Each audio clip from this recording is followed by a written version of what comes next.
नमस्कार, मैं आरती भट्ट। स्वागत है आप सभी का आईपा यानी कि all India progressive politic association में। ये एक ऐसा मंच है जहां हम बात करते हैं प्रगतिशील राजनीति की, और इसी मुहिम के चलते आज हम आ चुके हैं आदर्श व्यापार मंडल के अध्यक्ष श्री संजय गुप्ता जी के पास। स्वागत है सर आपका। धन्यवाद आपका। सर, सबसे पहले आप हमारी इस मुहिम के बारे में क्या कहना चाहेंगे? देखिए, मुझे जो जानकारी मिली है, सबसे पहले तो उत्तर प्रदेश आदर्श व्यापार मंडल आईपा का बहुत धन्यवाद और आभार ज्ञापित करना चाहता है कि आईपा ने एक सकारात्मक मुहिम की शुरुआत की और वास्तव में देश को इस चीज की आवश्यकता है। आज भारत की राजनीति में ऐसे लोगों की सख्त आवश्यकता है जो मुद्दों के साथ, जो विचारों के साथ, अच्छे मूल्यवान विचारों के साथ में राजनीति कर सकें। ऐसे लोगों की आज सख्त आवश्यकता है और जो लोग प्रगतिशील मस्तिष्क के साथ राजनीति करना चाहते हैं उसको आईपा मंच दे रहा है। ये बहुत अच्छी बात है और निश्चित रूप से भारत की राजनीति में इसमें कहीं ना कहीं परिवर्तन की शुरुआत होगी। जी, धन्यवाद सर। तो सर, जिस तरह अभी कोरोना जैसे बिता है तो उसमें व्यापारियों पे कितना असर पड़ा है और अब उसके बाद की क्या स्थिति है? कोविड के चलते पूरे देश की अर्थव्यवस्था पर नकारात्मक प्रभाव पड़ा और भारत ही नहीं पूरे विश्व पर इसका विपरीत प्रभाव पड़ा। लेकिन धीमे धीमे अब वापस देश अपनी रफ्तार पर आ चुका है और धीमे धीमे व्यापार प्रगति की ओर बढ़ रहा है। हम लोग ये महसूस कर रहे हैं कि आने वाला समय भारत की अर्थव्यवस्था के लिए अच्छा समय रहेगा और ये एक बहुत सकारात्मक विषय है कि पूरे विश्व की जब अर्थव्यवस्था इस समय चरमराई हुई है, लेकिन भारत ने अभी भी अपनी जड़ों को मजबूती से पकड़ा हुआ है और भारत की अर्थव्यवस्था अभी उतनी गड़बड़ नहीं हुई जितनी हो सकती थी। तो ऐसे में भारत के लोग लगातार प्रगतिशील हैं, लगातार काम कर रहे हैं और कोविड से हम लोग काफी हद तक का निजात पा चुके हैं। लेकिन अभी चिंता रखनी चाहिए इस बात की कि कोविड की तीसरी लहर की आशंका व्यक्त की जा रही है, तो तीसरी लहर की कोई भी संभावना न बने, इसके लिए हम लोगों को लगातार सचेत रहना चाहिए और जो भी कोविड प्रोटोकॉल हैं उनका हमको पालन करना चाहिए।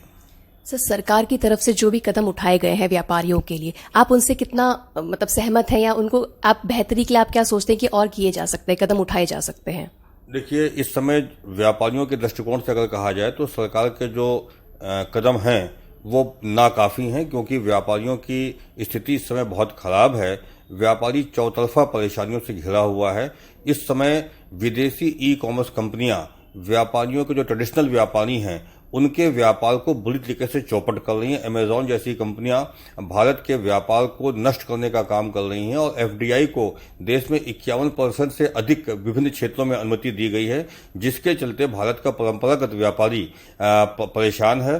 साथ ही साथ जीएसटी की बहुत उलझने हम लोगों को हैं। जीएसटी जब से देश में लागू हुआ है, जिसको गुड एंड सिंपल टैक्स कहा गया था, वो गुड एंड सिंपल टैक्स ना होकर के हम लोगों को उलझाने वाला हो गया है। 1000 से अधिक संशोधन इसमें हो चुके हैं, लेकिन अभी तक न जीएसटी काउंसिल इस विषय को ठीक से समझ पा रही है, न चार्टर्ड अकाउंटेंट समझ पा रहे हैं, न अधिकारी समझ पा रहे हैं और व्यापारियों के ऊपर इसकी पेनाल्टीज वगैरह लगाई जाती है, जिसकी वजह से व्यापारी परेशान है। दूसरा, कोविड के चलते हमारे व्यापार बंद रहे, लेकिन उसके बावजूद हमें बिजली के बिलों का भुगतान करना पड़ा। उसके बावजूद हमको अपने गोदामों के शोरूम के किरायों का भुगतान करना पड़ा। अपने कर्मचारियों की तनख्वाहों को भी हम लोग दे रहे हैं और अपने घर को चलाने की, जीविका को चलाने की हम लोगों के सामने एक समस्या है।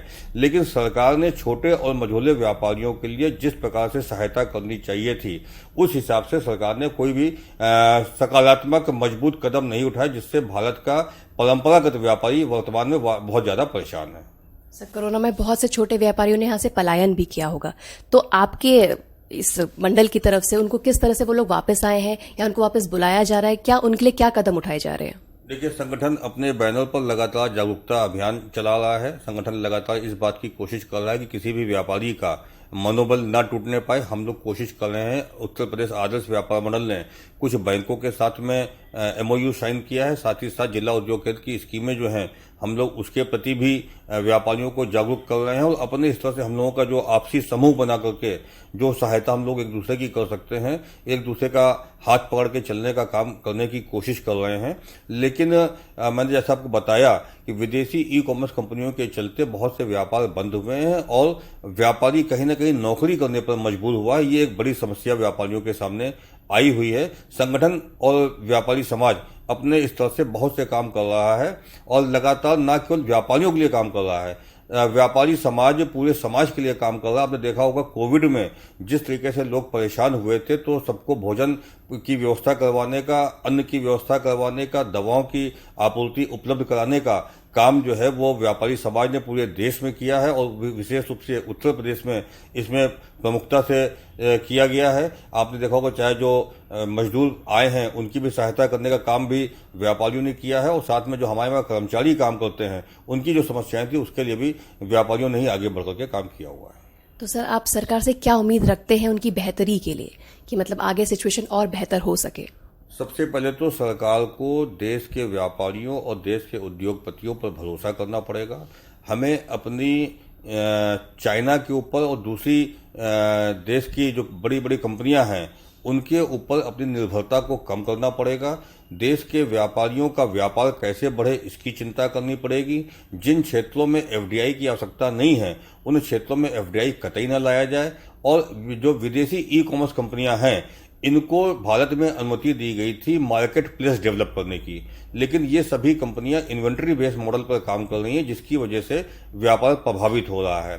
तो देश में एक ऐसी पॉलिसी लाई जाए, व्यापारी नीति बनाई जाए जो इन कंपनियों पर अंकुश लगाए, साथ ही साथ देश के छोटे और मझोले व्यापारियों के लिए एक पॉलिसी बनाई जाए, उनको सम्मान की दृष्टि से देखते हुए उनके विकास के लिए योजनाएं बनाई जाए। तो सर, अभी आगामी चुनाव आने वाले हैं, तो व्यापारियों की तरफ से क्या मुद्दा रहेगा, क्या भूमिका रहेगी इन चुनावों में?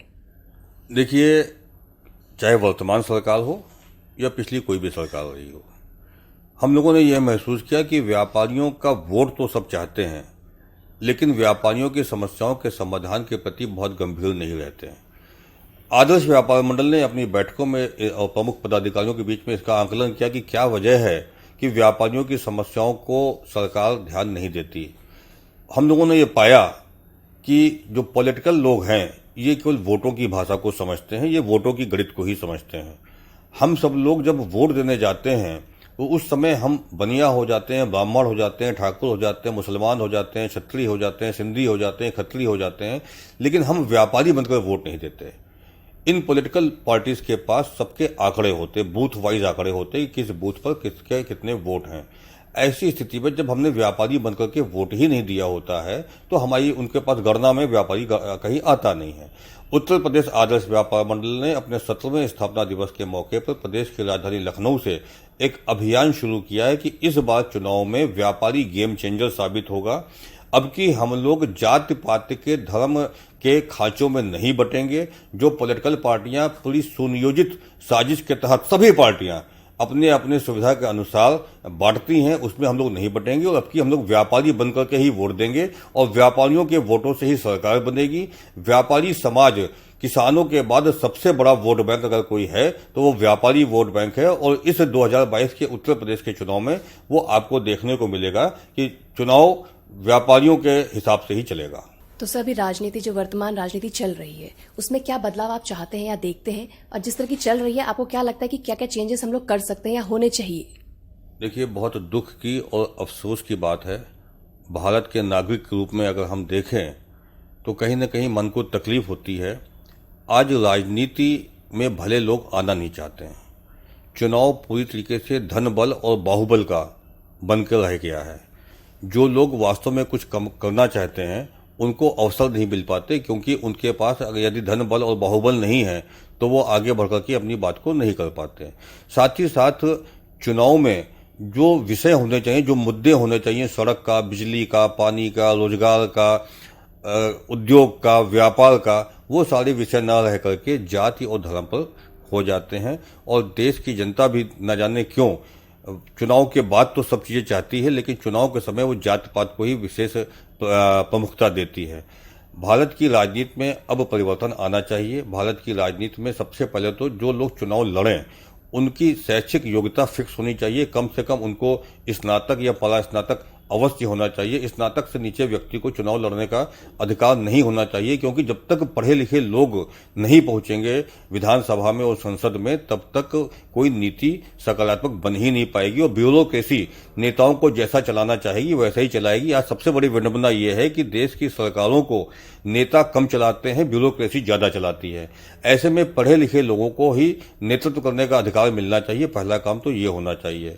साथ ही साथ सारे नियम कानून बने हुए हैं लेकिन उसके बावजूद न जाने क्यों उनकी अनदेखी होती है। चुनाव में लाखों करोड़ों रुपए खर्चा होते हैं। इस बात की चिंता नहीं कोई करता, केवल कागजी लिखा पढ़ी होती है। जब तक चुनाव में कम पैसे नहीं खर्चा होंगे, भले लोग चुनाव में नहीं आएंगे, तब तक देश की राजनीति स्वस्थ नहीं हो पाएगी। और दुख का विषय यह है कि तमाम लोग अपने कॉलम में लिखते हैं कि यदि उनका व्यवसाय पूछा जाए तो व्यवसाय में वो लिखते हैं कि पेशे में वो लिखते हैं कि राजनीति। बहुत दुर्भाग्य का विषय है, राजनीति कोई पेशा नहीं है, राजनीति कोई व्यवसाय नहीं है। राजनीति जो है वो एक समाज सेवा का अवसर मिलने का है। तो देश की राजनीति को बदलने के लिए जिन लोगों के सोच सेवा की हो, उन लोगों को ही मौका मिलना चाहिए। और आपके चैनल के माध्यम से संगठन की यह भी अपील है कि हम लोगों को जो माफिया टाइप के लोग हैं, इनको किसी भी कीमत पर जीतने नहीं देना चाहिए और भले लोगों को ही हम लोगों को आगे बढ़ाना चाहिए। आज ये बहुत बड़ी आवश्यकता है और मुद्दों को ध्यान रखना चाहिए, जाति धर्म को हम लोगों को पीछे छोड़ना चाहिए। आपकी तरफ से या आपके मंडल की तरफ से जो भी कार्य किए जा रहे हैं उनके बारे में हमें जरूर बताएं। देखिए, एक तरफ हम लोग ई कॉमर्स जो विदेशी कंपनियां उनका विरोध कर रहे हैं, लेकिन दूसरी तरफ हम ये भी जानकर चल रहे हैं कि आज ई कॉमर्स व्यापार करने की एक नई विधा है और अब इससे बचा नहीं जा सकता। तो हम लोग अपने व्यापारियों को ट्रेंड कर रहे हैं, उनका ट्रेनिंग प्रोग्राम कर रहे हैं कि व्हाट्सएप के माध्यम से, फेसबुक के माध्यम से अपनी वेबसाइट बना करके हम लोग अधिक से अधिक अपने व्यापार को ई कॉमर्स पर लाएं, क्योंकि आज ई कॉमर्स आवश्यकता बन गई। और जो नेक्स्ट जनरेशन हम लोगों के बाद की है, जो युवा पीढ़ी है, वो कहीं ना कहीं अपनी परचेजिंग में प्रमुखता देती है ऑनलाइन को।